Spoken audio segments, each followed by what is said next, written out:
I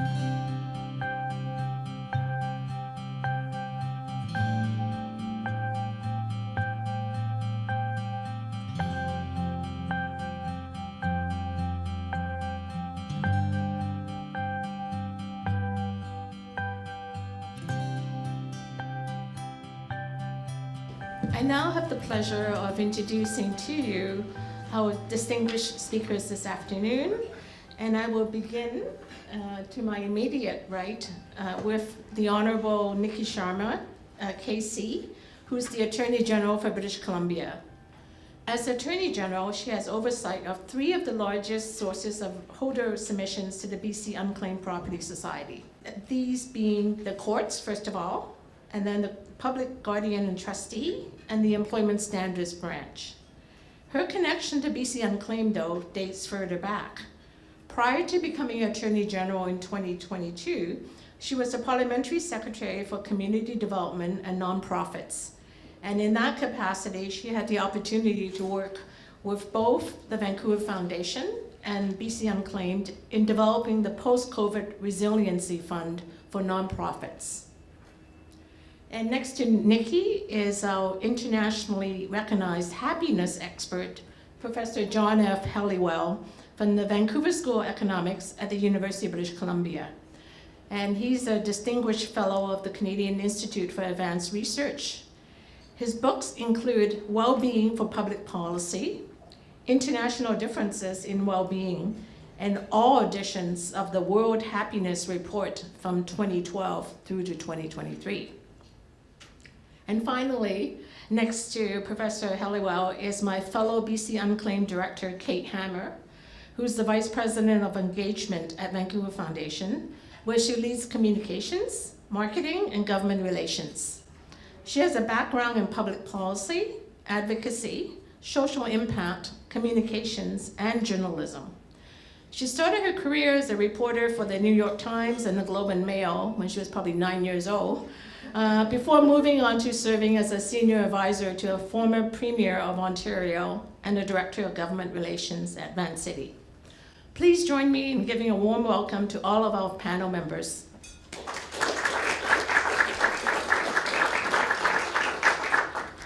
Now I'm going to begin with a question to John.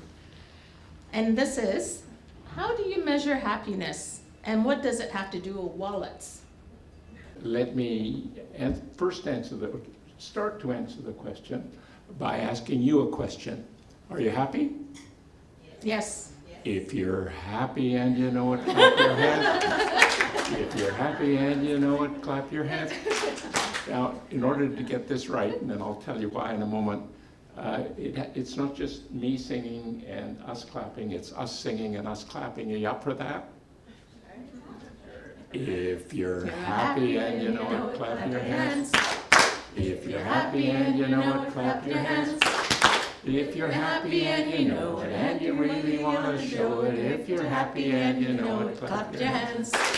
There are longer versions that involve stamping your feet too. The relevant point is, when I asked you that question, you knew exactly what I meant.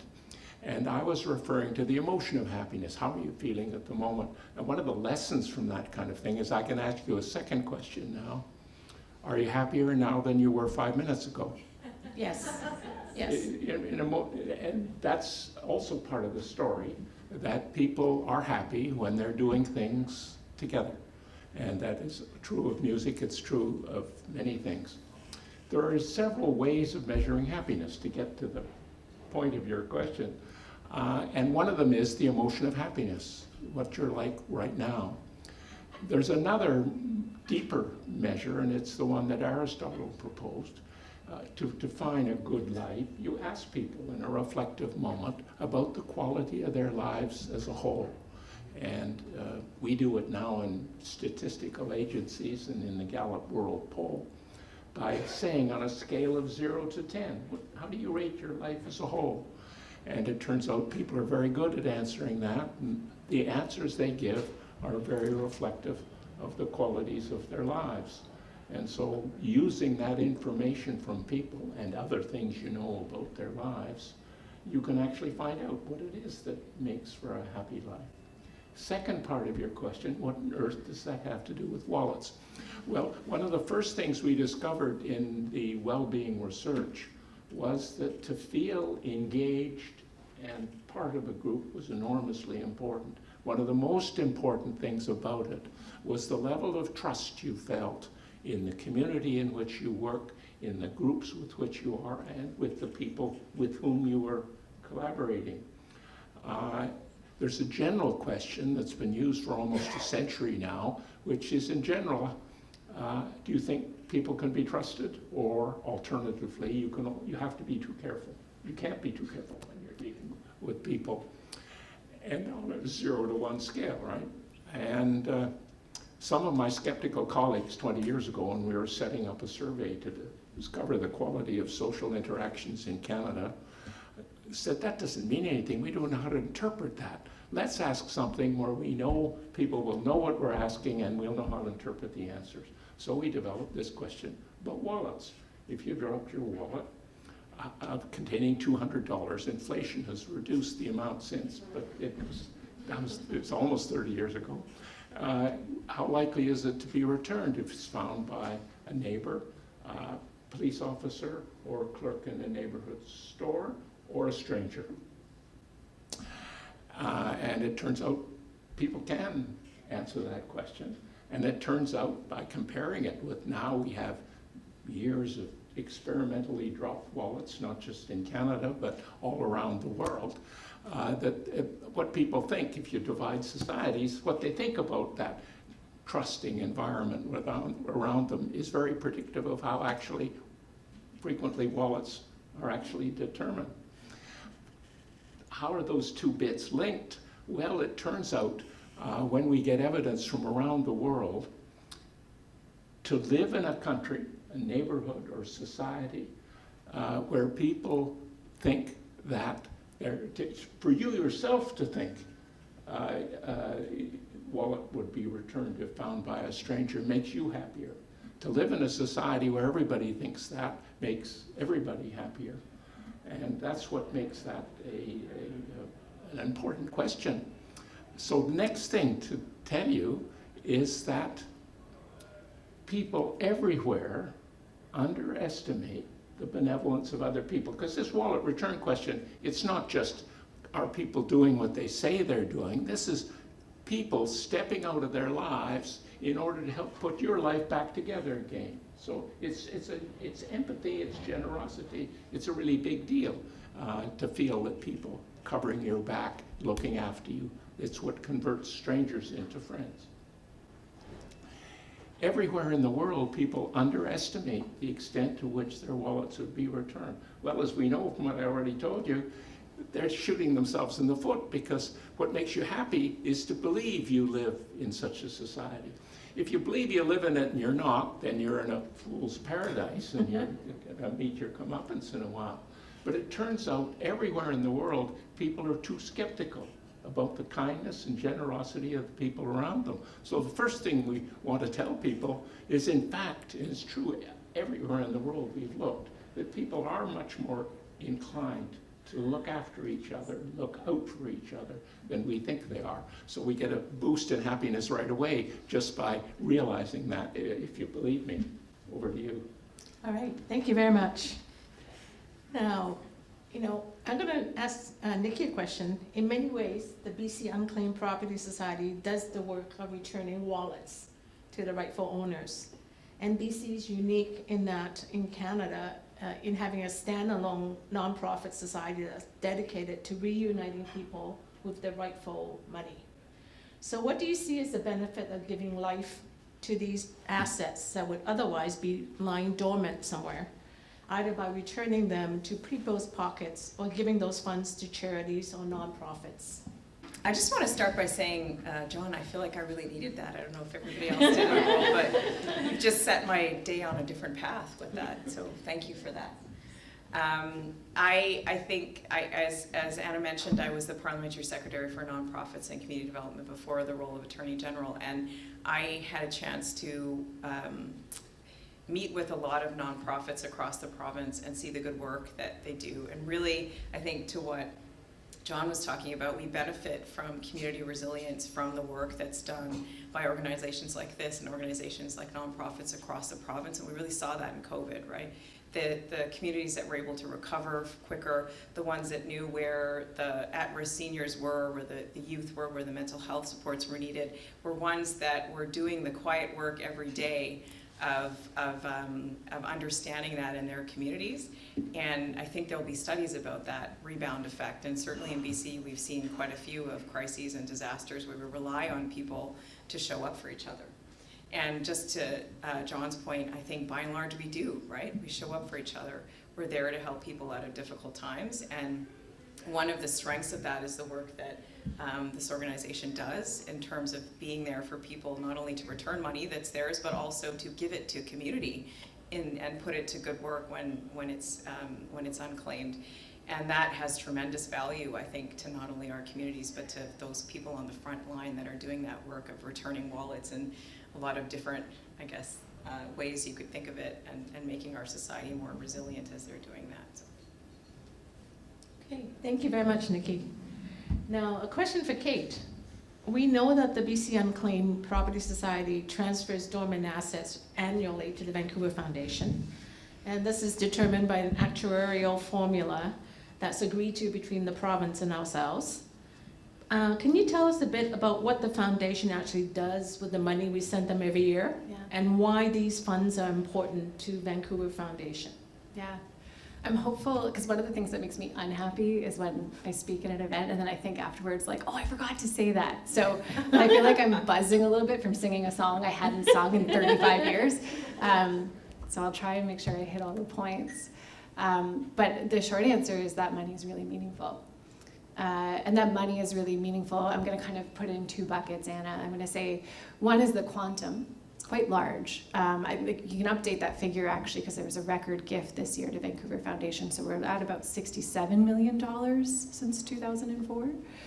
And to give you a bit of perspective on the meaning of that quantum, at Vancouver Foundation, we're one of the largest community foundations in Canada.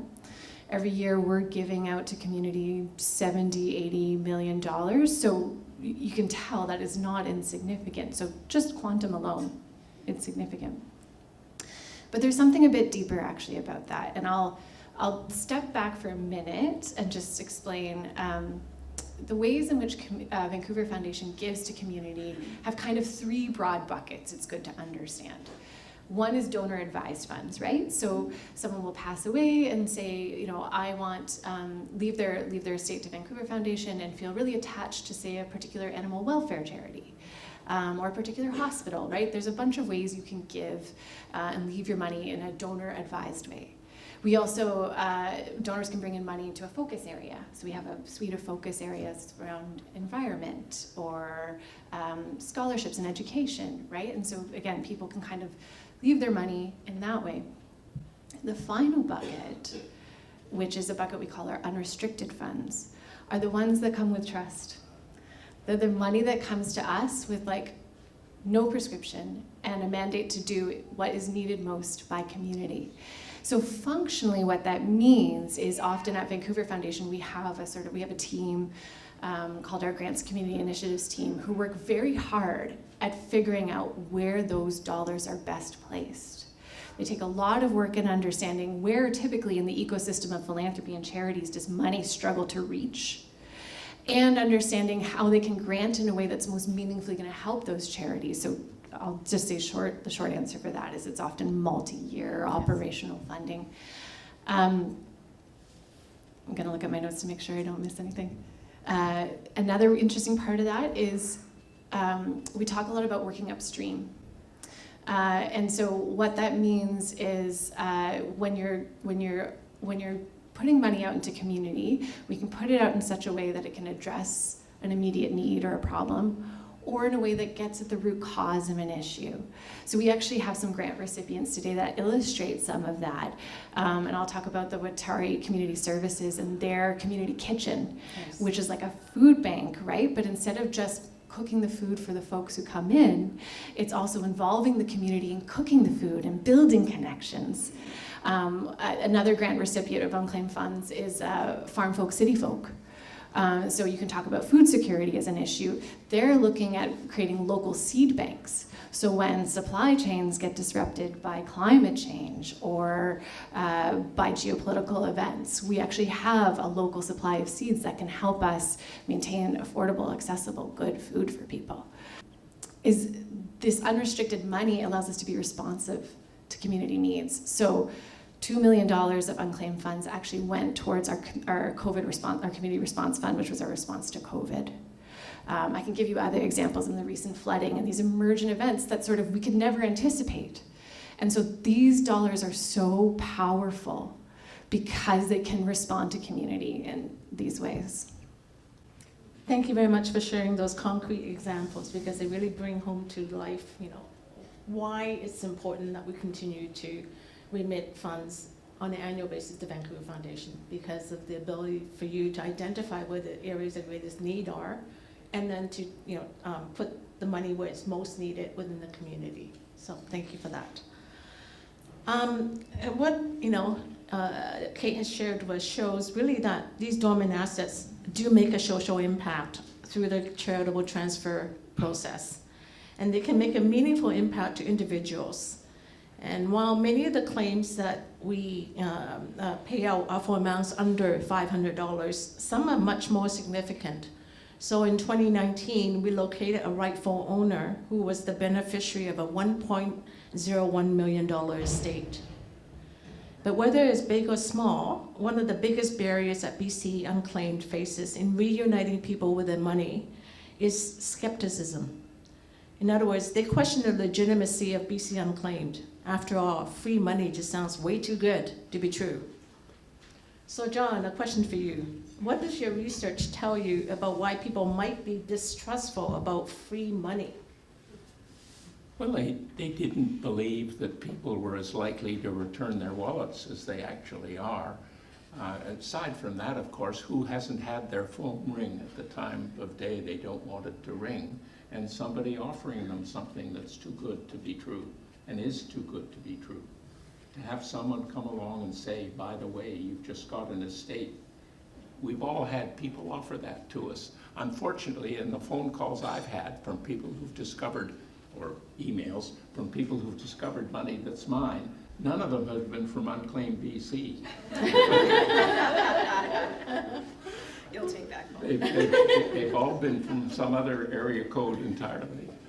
And unfortunately, that's one of the costs of those telephone calls, that it not only destroys your dinner, it destroys it threatens your faith in humanity.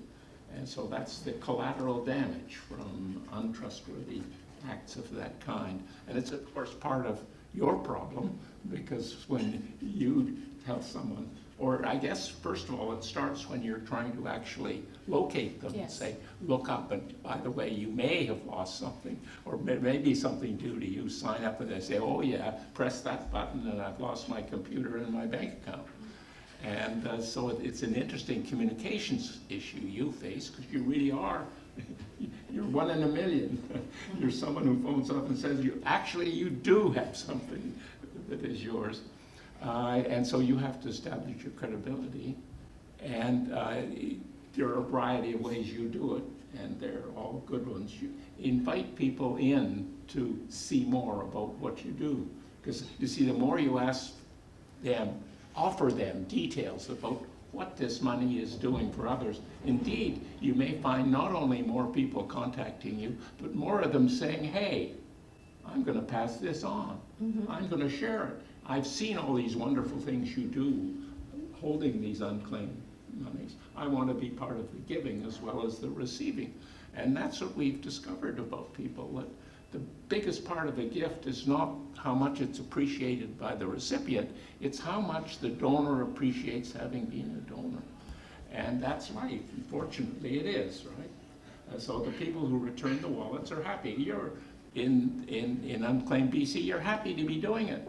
Yes, we It are. gives you a feeling at the end of the day, I've done some good, not just for the Vancouver Foundation and all their recipients, but getting things right for the people who had something that should have been theirs. So there is skepticism, yes. And I think you're doing lots of the right things in order to get over it. I think in a way, it's not just people like us getting together, it's then going back and thinking of ways in which this can be made more visible to people through trustworthy channels. I mean, I assume all of the people here are, to the extent their control of channels, they're trustworthy channels. And so to pass along that good information of a place to go is undoubtedly going to help. All right. Thank you very much, John. Now, a question for Niki. The courts have historically turned over the most of unclaimed funds to us.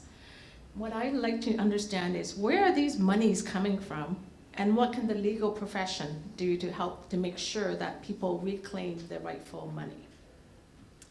Yeah. Any ideas, tips? Yeah, thanks. So before I start, I want to acknowledge that Chief Justice Hinkson is here from our Superior Court, very esteemed member. And I think it starts, I would start by saying, like, the obvious thing, most of the work comes from debt-related litigation that's happening in the province in certain orders of provincial court, whether it's a debt order or a restitution order. I think there is a big need for us to educate.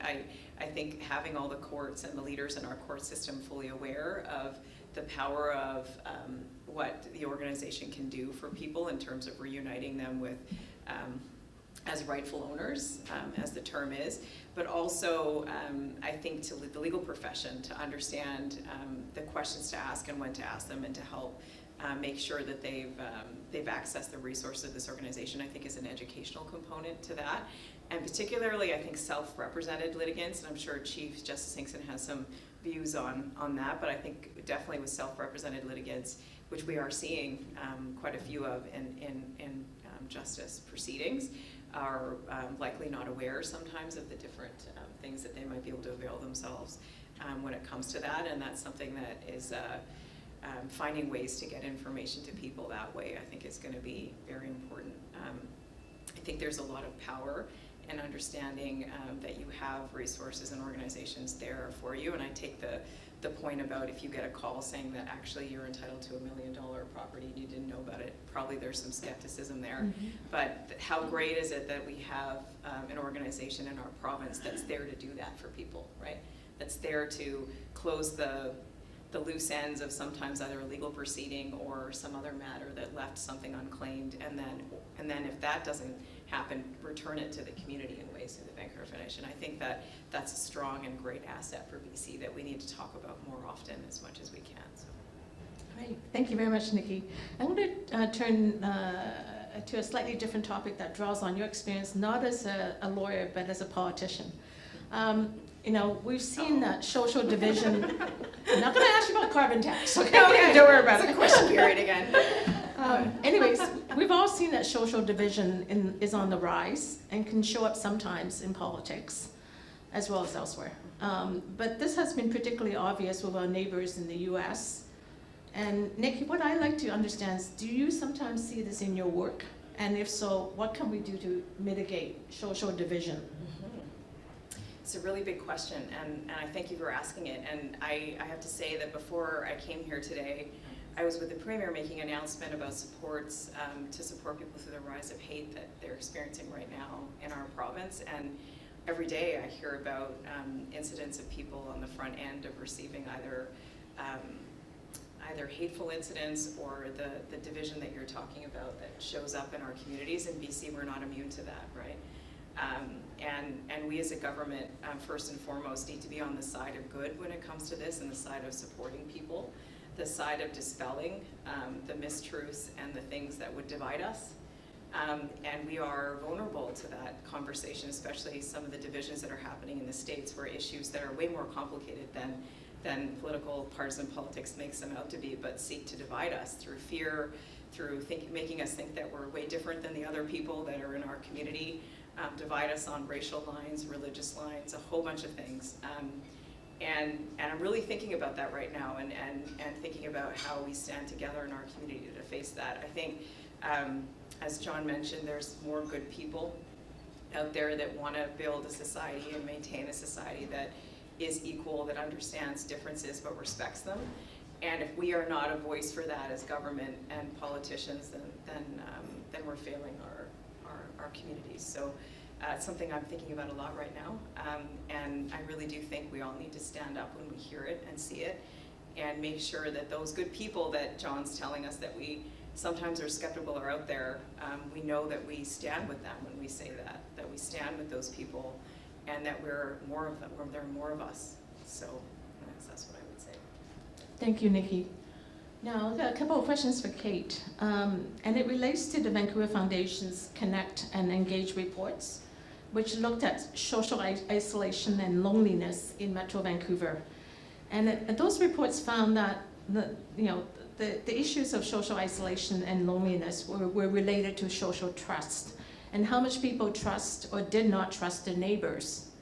So what I would like Kate, you to do is to share some of the key learnings from those reports with us, if you could. Yeah, I'm glad to do that, and it's just hard listening to A.G. Sharma and to Professor Helliwell. Like, there's this through line in trust and trust in our neighbors and politics that relates to this report, and also I felt really saliently in my own career, like our roots in journalism, coming up through politics. Like, I think about this a lot, and well said, thank you, A.G. Sharma. And I think to connect it to this report, at Vancouver Foundation, we've done something called our Connect and Engage report. We did it the first time in 2012, we did it again in 2017, and we did a bit of an update with Angus Reid in 2022, with strong connections to your research, Professor. And what it looked at was sort of, how isolated people feel in communities. And I guess in our communities, it was focused in Metro Vancouver. I'll give you the headline. Which is that we do have kind of cordial and good connections in Metro Vancouver, but they're weak. They're not very strong. Overall, I'd say we are still in a good place with trust. Our data had about 2/3, I wonder how much this would connect to your research, but about 2/3 of people having trust generally in their neighbors, and that's been fairly consistent over time. But there's some really concerning trends that underpin that. So, one of the things that would change the answer to those questions about do you have a sense of belonging, do you trust your neighbors, would be age. So sort of 18 to 24-year-olds definitely have less of a connection and a sense of belonging in their community compared to retirees. And you can imagine, again, this wouldn't be good research or statistically significant and probably bad practice on my part, but I'm going to say the fact that affordability is so difficult for that age group, they're probably living in neighborhoods that they're realizing they'll never be able to buy a home in and may not be able to stay in. So I think it's fair to say there probably is a connection there in terms of what that does to their sense of belonging. There's other differences too in terms of immigrants, newer immigrants to Canada people who've been here less than 10 years, also more likely to sort of not know their neighbors or not have necessarily a strong connection or a sense of support from their neighbors. And overall, I think one of the things that ties it back to this question of sort of political divides, which is interesting, and something that's really interesting for us as a community foundation, is when you look at the differences between that older age group and the younger demographic, particularly the 18 to 24s, their sense of belonging is more likely to be connected to experiences and like ethnic identity than place.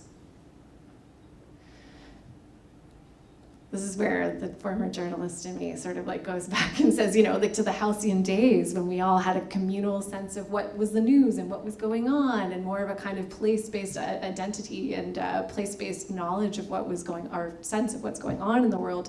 These are kind of shifting to places that are more identity-based. And so I'll leave it there and just say it's something that I think has important implications for groups like government. And I'll shout out to the provincial government's poverty reduction strategy, which does have a social isolation pillar underneath it. And it does manifest in how Vancouver Foundation, as a community foundation dedicated to building healthy, livable, vibrant communities, is actively looking at how through our granting we can address some of this. Okay, I'm going to ask you a follow-up question because I understand that the Vancouver Foundation has been shifting the way it actually makes grants. and is now emphasizing community-informed giving that builds social inclusion. So can you tell us a bit more about what that means and how it actually is played out? Thanks for asking me that, because I wanted to go there, but I was talking too long. I'll try and keep it short, though. The summary is that we are, and it relates back to this discussion, because we're looking at trust-based philanthropy and integrating trust-based philanthropy in our practices.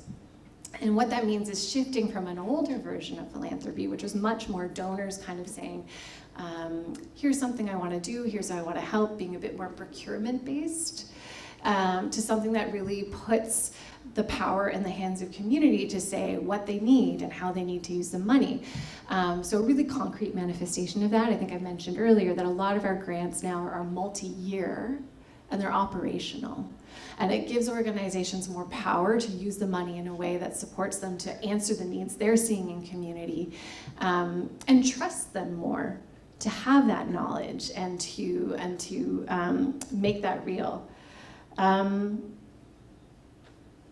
I'll say, I think the other thing that's really important in this moment in time for trust-based philanthropy is that, you know, we are seeing post-pandemic, it's really hard for charities and nonprofits right now. Yes. Their costs have gone up.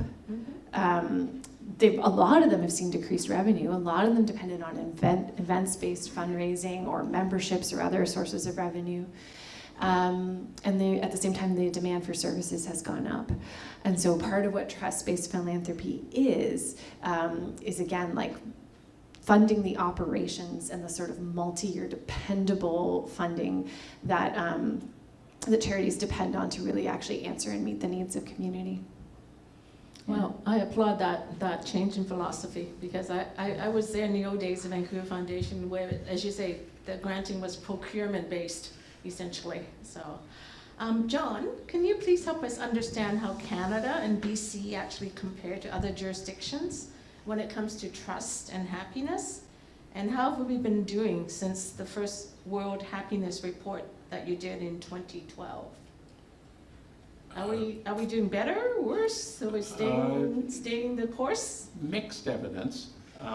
In general, Canada was a number 4 in terms of life evaluations when we did the first report. We're now, I think, 12th last year, so a downward slide, mostly because others have come up, but not entirely so.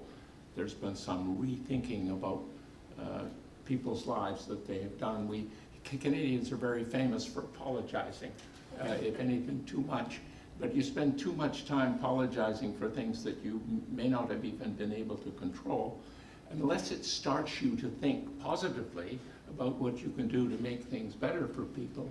In the meantime, it tends to drag you down. Mm-hmm. And so there may be a bit of that going on in the Canadian environment. When you told me you were going to ask me this question today, I'm a numbers guy, so I went away and got all the general social surveys that have covered this topic since 2003, the most recent one being 2020. And they have shown that over time, and BC and Canada are rather like one another in these trends, the level of trust in others has been very flat, no degradation, and not even among younger age groups. There has been some degradation in the relative happiness of the youngest age groups, but not a huge one. What we found in the world as a whole in the last 2 reports was a surprising COVID time increase in the extent to which people helped others. And it was the helping of strangers that rose most by a quarter. And when you think about it, it was happening very close to home. Well, one of the things we've also learned is it's nice to be somewhere where you think your governments are doing things right and so on, but what really governs the day-to-day is what's going on in your own life today. And so a lot of the people who weren't able to go off to Machu Picchu were in fact walking the streets of their neighborhood and meeting their neighbors in a way they had not done before. The Vancouver Foundation understands well the importance of the neighborhood in what goes on, then people discovered their neighborhood. So then I dug into the 2020 General Social Survey, and there, right there, because the General Social Survey, we managed to convince them to put the trust questions in, starting from about the turn of the century. And so now we've got these wallet questions having been asked a lot. And in 2020, there was a big increase in BC and in Canada in the extent to which people thought if they dropped their wallet, a neighbor would return it. And now we always knew that the actual returns were way higher than people thought they were. 20 wallets were dropped in Toronto by the Toronto Star more than 20 years ago, 25 years ago. And we had the General Social Survey of 2003 there to say what is the expected return if it was found by a stranger. Obviously these experimentally dropped wallets are going to be returned by strangers because they're fictitious people whose wallets they're supposed to be. And it turns out the average expected return is 25%. The average actual return, It's hard enough. 80%. Yeah. And so, and this is a real life experiment. We're finding the same thing now all over the world. And so to have people actually in 2020 raise their estimates about their wallets being returned, especially if found by neighbors, is very important. It's telling you that you thought everything was being torn asunder, but in fact people have acquired really powerful evidence that they are living among friends. Yes. And that the person on the street is more likely just a friend they haven't met than a danger they have to acknowledge. And that's very important.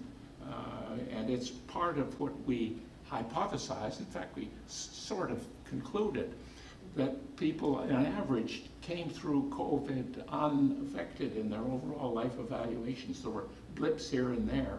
And the reason was that they did discover that being torn out of their old life, they reformulated what they did and who they saw. Yes, it was pretty hard to be all cooped up in the room together, but you know they came out of it, and the number who report to us that those were life-changing experiences and led them to recast their lives in a way that in fact makes them think more about the purpose behind what they're doing and what they want to do it, and to be more inclined to include others in their thinking about their own lives. Well, we know from all the other research that those are things that tick off boxes for happiness. So in the end, we're not so surprised that people came through that. We've been watching very closely the extent to which this increasing benevolence that was there all over the world during COVID will carry on after. It did carry on in 2022. We'll just see whether it's left that positive footprint, but of course that's what you need. Well, I can personally vouch for my faith in, benevolence during COVID. When I told some of my friends that I was, really concerned because I was running out of toilet paper, and next thing you know, I got them calling me, telling me they're doing drop-offs of toilet paper, and wearing masks, and we go to the car, and I would take out the 8-roll and then exchange my lasagna or whatever for that. It actually put me through COVID. Although I was concerned initially. Now, John, the pursuit of happiness is a cornerstone of the U.S. Declaration of Independence. And happiness was adopted as a public policy goal more than 40 years ago in Bhutan, where the Bhutanese are renowned for being the happiest people in the world. Have other countries adopted happiness or well-being as public policy goals? And if not, why not? We have an issue in medicine, in education, in the law, everywhere, of wanting to fix problems. So it puts you in a problem-driven mode. And so you're thinking about looking for things that have gone wrong and then trying to fix them. And if you take happiness as an objective, say, I'm really trying to make lives better for everybody, you have to flip that on its face and say, what we're really going to be measuring is not how many depressed people are, not how many lonely people there are, but how many people who have positive social connections and feel supported in their environment. Now, the Meta, trying to reinvent themselves in the modern world, has sponsored a very large survey in 9 big countries around the world, where they were asking what is the prevalence of positive social connections versus loneliness. And they found all over the world the prevalence of positive social connections was twice as big as the prevalence of loneliness. And this survey was done in the second year of COVID. And it turns out that's really important, that people tend to underestimate the extent to which these positive social connections. And as caregivers, they focus on removing the disease rather than creating the happiness. The World Health Organization, right in its 1948 charter, said it was to build healthy people, not to cure disease. But they keep forgetting it, and the medical profession keeps forgetting it. And so they have surveys of depression. And do they have surveys of how well life is going? No. No. Well, it turns out those surveys, because where we've done them in experimental context, how positively people feel about their lives is much more important to their future health and their feelings about their own lives than the extent of their negative feelings. So it's absolutely critically important to emphasize the positive.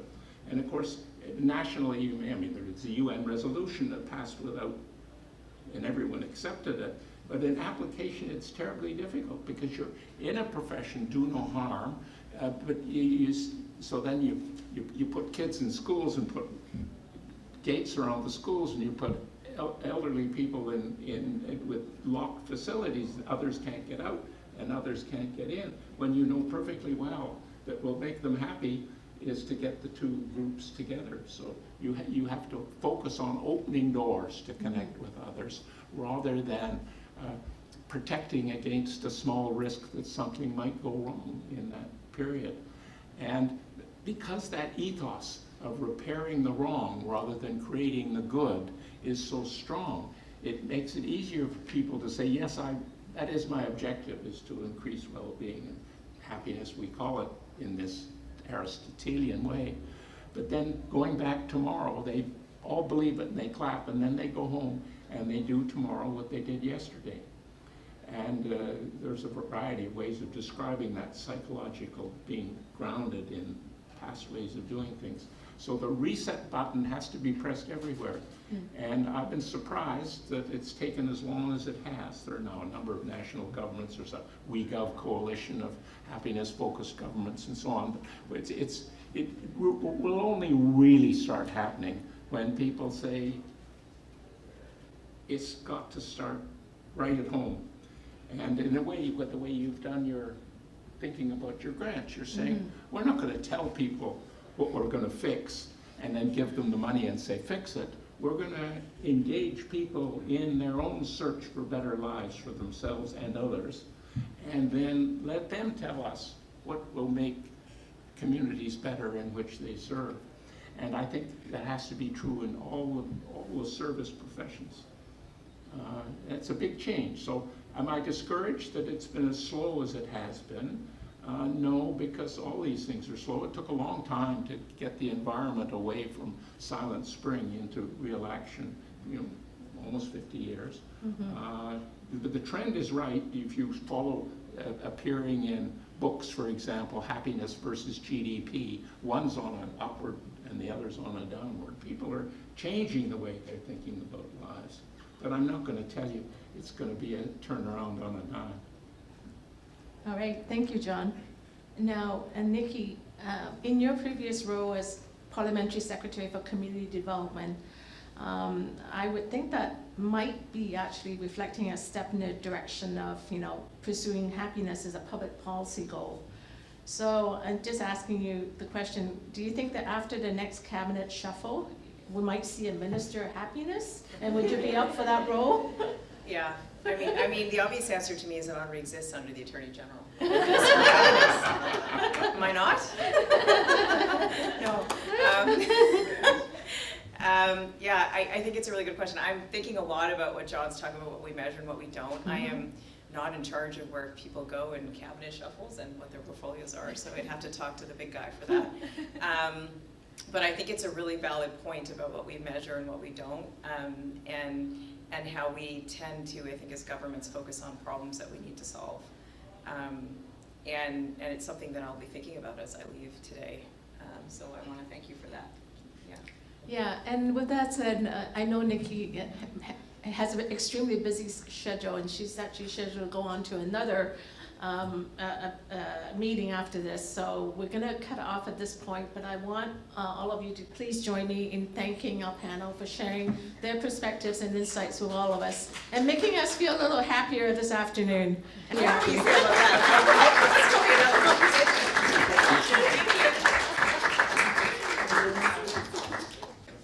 I do want to say that celebrating 20 years of service as an organization is something that's made me and staff very happy. And I was certainly happy last week when I signed a check for $105,000 from the state dating back to 2002. And I know there will be a happy beneficiary who cashes that check.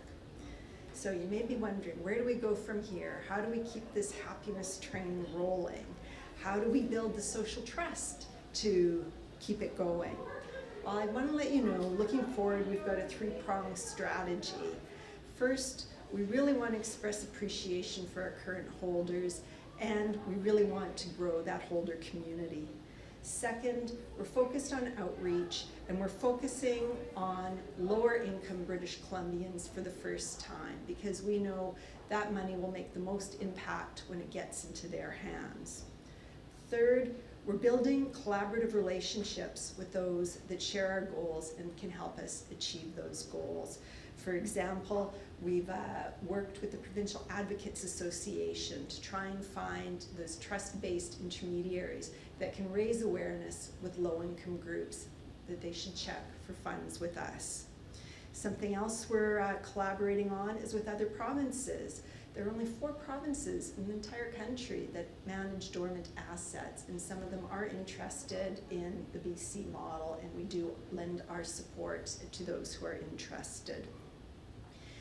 There's a lot of potential in this province, and to grow the holder community, I think our new strategy of sharing the stories about the impact of the dormant funds, I think will go a long way to getting new holders involved and interested in what we're doing.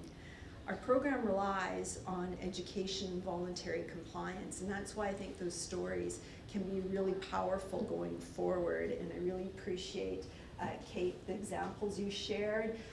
In our PowerPoint we had earlier, you've been able to see some of the diversity of the agencies and the work that they've been able to do with dormant assets. It's pretty remarkable, ranging from food security in the downtown east side to grizzly bear conservation. They're things that are important to all British Columbians.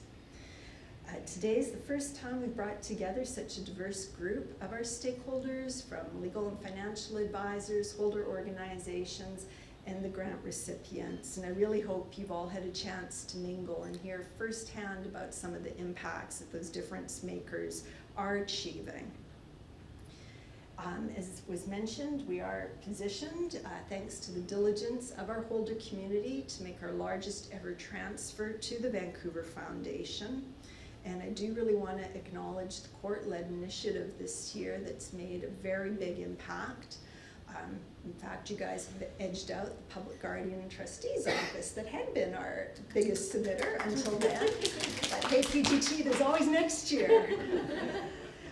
And I know it's a lot of work for organizations to make the effort to transfer the dormant assets. There are a lot of competing everyday operational demands, and so I really want to let you know how deeply that's appreciated, because without you, we couldn't do our work at all. And that work, as I'm sure has come clear tonight, goes far beyond just good corporate hygiene. There's such big impacts at the individual and community levels. The $1 million estate that Anna referenced, actually went to a homeless person on the downtown east side. So that was really life transforming. And it doesn't happen very often that the results are like that, but when it does, it's amazing. So we're definitely trying more innovative outreach to raise awareness and to let people know what we're doing. One of the things I did want to mention though is, while most of our claim process is straightforward, we do know where monies are paid into court pursuant to a court order. It's more challenging for our claimants. And those claimants do rely on the access to justice community to get help. I'm sure you can all understand how daunting it is for an ordinary person to have to go into the Supreme Court, particularly to get an order. And those challenges are just amplified if they've got disabilities, if they don't have the digital literacy, if even if they don't live in a major city where there's resources to help them.